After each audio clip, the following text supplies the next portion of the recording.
Hello and welcome back to another week on the Essex Allotment Farm. If you don't know me already, I'm Alex and this is my commercial market garden.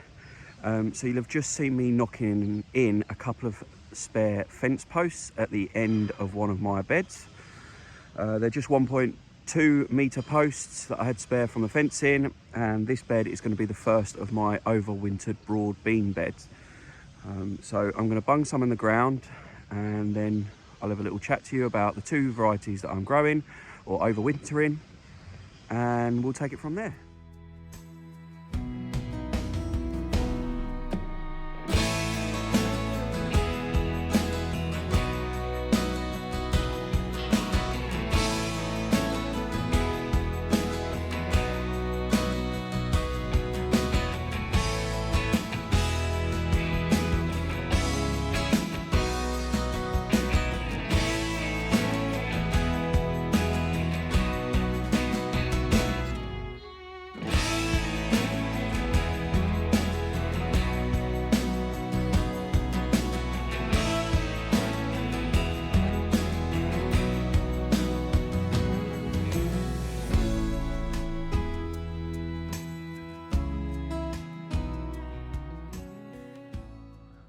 Hello, so I'm back in the shed having planted my first 150 broad beans.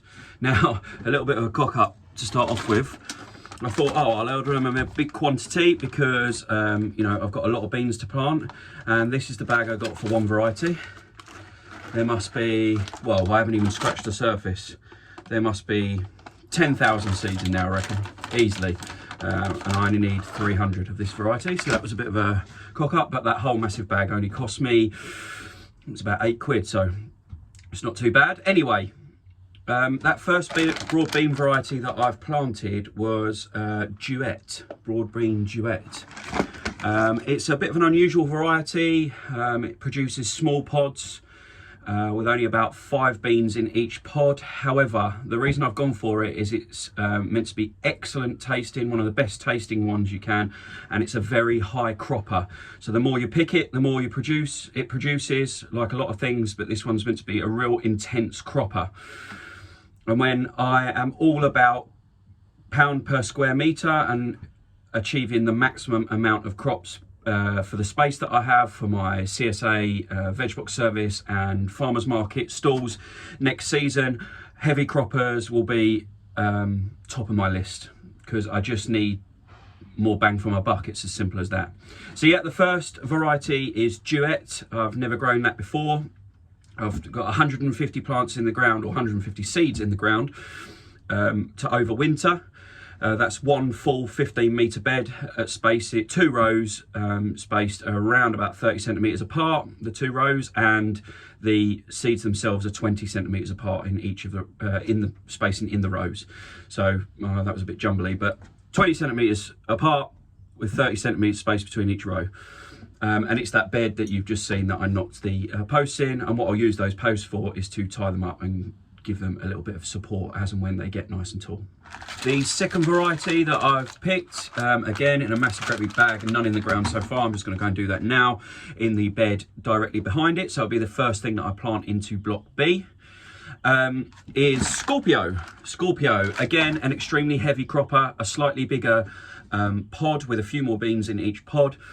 The reason I picked this one, again, one that I've never grown before, is because it's described as cropping in tight bunches, so that you get 5 or 6 broad beans in a very close part of the plant. So they bunch together, and therefore they become easier and quicker to pick because you've got to search for them less. So again, thinking of productivity, thinking of time and space and money per bed and harvesting time, that is the reason I've tried Scorpio in my first season on the market garden, just to give myself another variety that I've never tried to aid quick harvesting, I guess. They are meant to be great texture, great flavour, so again they should be perfect for farmers markets and the CSA service. As always with these things, I've said before that I'm rubbish at remembering which varieties I've grown and which I haven't. So I don't think I've grown any of these 2 varieties before. If you have, chuck me a note in the comments below. Let me know what you thought of them, what the good points and the bad points were of them, or you know, some varieties that I'm absolutely missing out on. If you think there's a broad bean variety that I absolutely should be growing, give me a shout and tell me why.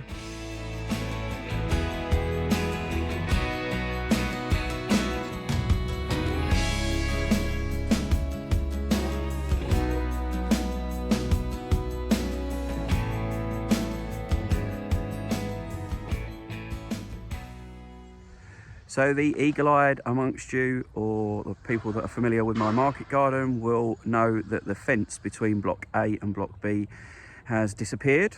I've finally got round to moving it to the top end of block B and fenced all of block B off, which means I can start planting in block B. I did that over the weekend thanks to some of my volunteers coming and helping me do it. With Felicity and Karen, we bashed that out in a morning, so that was a really good job to get out of the way, and it means we can just crack on now, get all these beds planted in block B with either a couple of them with crops that I'll need to overwinter, but mostly full of field beans to add some nitrogen back into the soil. So that's a cracking job. You can see it over my sort of right shoulder that it's gone, and now there's a nice little bit of space between block A and block B.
Okay, so what you've just seen there is me just sturdying up my sort of frame by putting just a string looped around each sort of blue tubing loop and anchored down at each end so that it can give it a bit more stability, a bit more strength in the wind. What I've learned is that the wind comes from sort of like that direction over there, so I'm pretty open, and although I'm lined with trees and bushes around 2 sides of the farm, I am pretty open, so I just need to make sure things are really sturdy for the wind. I've had no problems with it, but the blue poles themselves have just sort of like leaned where they're being battered by the wind in a certain direction. So by anchoring them all together, they just give me a little bit more stability for each of the ones individually. I'll show you the kale, the red Russian kale that's underneath it, that's like tripled in size, doing really well, and then I'll cover it back up.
Okay, so the kettle's on, it's time for a cup of tea. I've got quite a lot done this morning.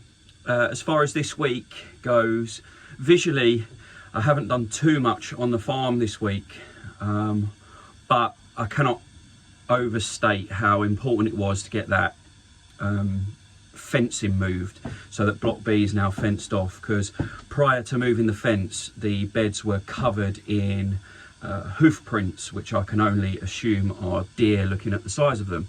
So they are sort of scouting out this area. They can obviously see that stuff's changing. I don't really know how deer brains work, but they can obviously see that the landscape's changing, and they're quite keen to have a look what's going on. I'm sure that they'll work out that I'll be growing stuff that they could eat pretty soon, so it's important to get the deterrent up early. And it also enables me to crack on with planting the field beans in block B and stop me worrying about stuff digging them up, rabbits getting in, digging them up and digging up the seeds, and squirrels and bits like that. I mean, if they want to get in, they want to get in, but it's enough of a deterrent, and touch wood, it seems to be working so far. The other thing I should say is that in block B, where we hadn't been using it, we hadn't been walking on the paths or anything like that, it's a little bit wetter. There seems to be a little bit more weed pressure. So we've done a really thorough weeding, again, between me and my volunteers that I've had over on the farm. We've done a really good job of weeding block A and block B completely this week. And you know, there wasn't a lot, but like say with all these things, and especially weeding, you keep on top of it early doors and you give yourself the best chance to succeed. So we've done all that, apart from a little bit that ended up being inside the fence at the very top end of block B, which we'll do this week. It's only half hour's job. So yeah, block B, like I said, is absolutely ready to be planted out, and it will be one of the jobs for the coming week.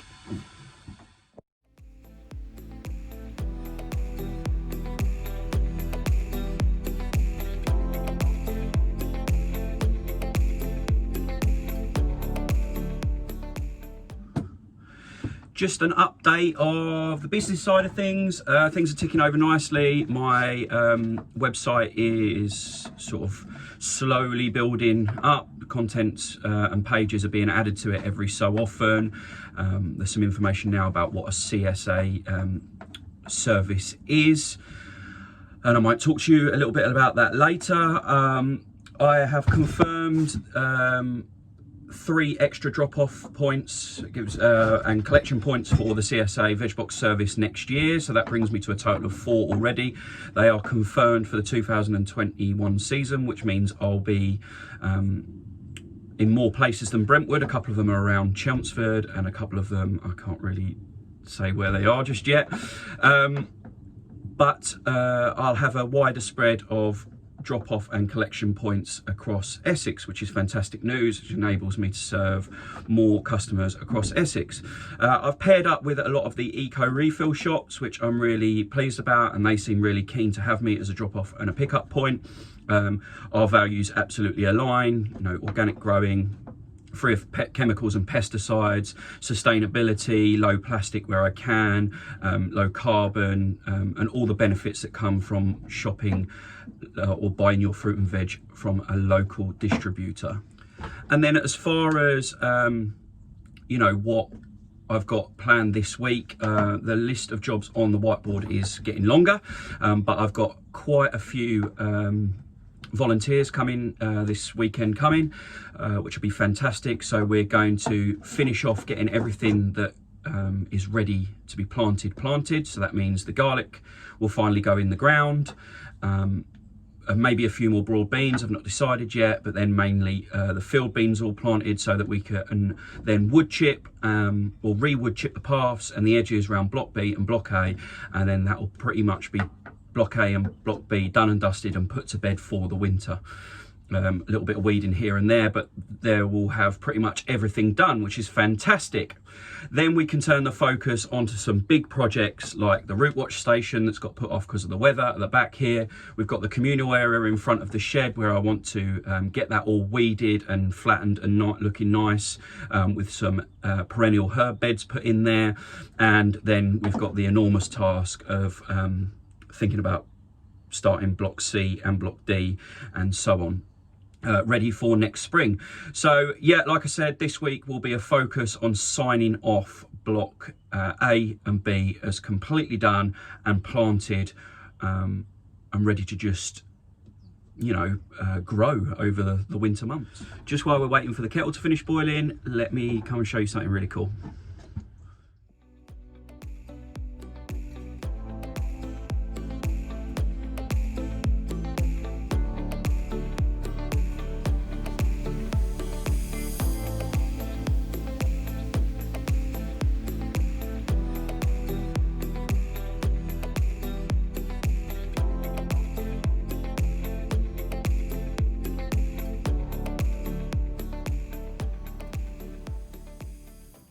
So just a quick one, I've got 3 weeks left of my current CSA veg box season, my trial season, and I just showed you a clip of the radishes, which we harvested a couple last week, but there wasn't quite enough to service all of my veg boxes. Now, looking at what I've got here, certainly some radishes from this site will be going into the veg boxes this week, as well as some radishes from my old site that I've been using this year for the trial.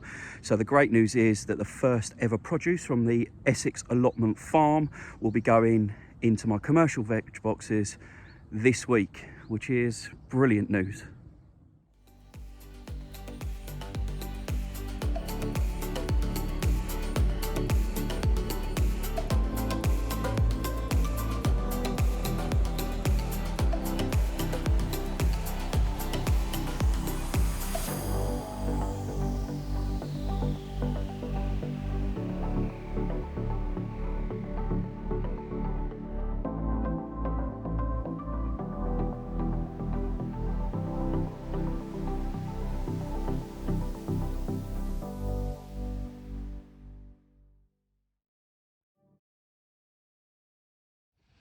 Okay, that's my vlog done for another week. Thank you so much for watching. I hope you enjoyed it. I hope you found it a little bit useful, and thank you for those that have been following my journey for a while now. I really appreciate the views and the likes and the comments that help my channel grow. So feel free to share this as much as you want, cheeky ask on social medias, so that more and more people get to enjoy my vlogs.